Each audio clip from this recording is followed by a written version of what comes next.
Police Chief Amanda Hayes had spent nearly 25 years serving her city with dedication and resilience.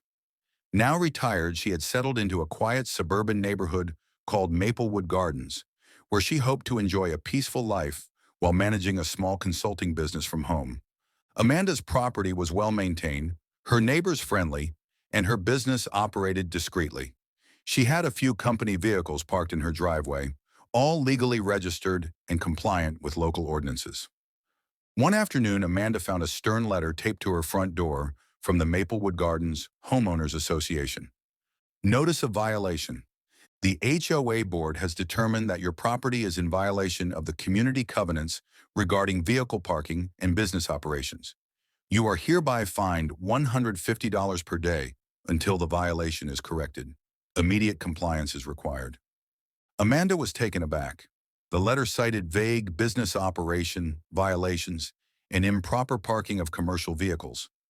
She reviewed the HOA covenants and found the language ambiguous, but believed her situation was lawful and reasonable. She reached out to the HOA president, Mark Reynolds, seeking clarification. Mark, I maintain my property within all local laws and HOA guidelines. The vehicles belong to my business, which is home-based and permitted. Can you specify what violations you are referring to? Mark replied, Chief Hayes, the board has received several complaints from residents about commercial vehicles being parked regularly, which they feel disrupts the neighborhood's character. Our covenants prohibit this. Amanda was familiar with the tensions that sometimes arose around HOA rules, but she was confident in her rights. Still, she wanted to resolve the issue amicably.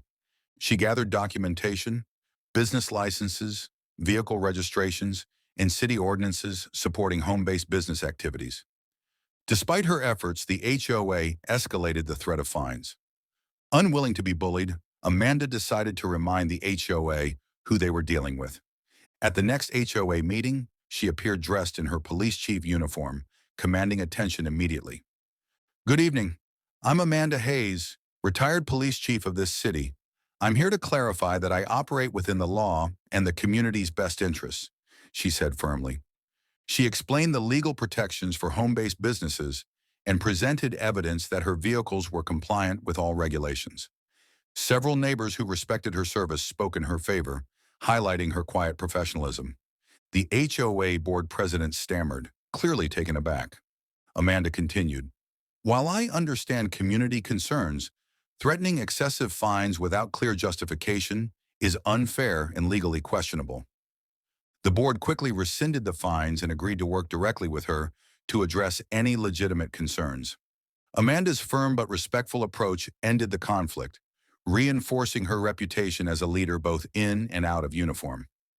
In the following months, the HOA revised its communications to clarify policies and foster better community dialogue.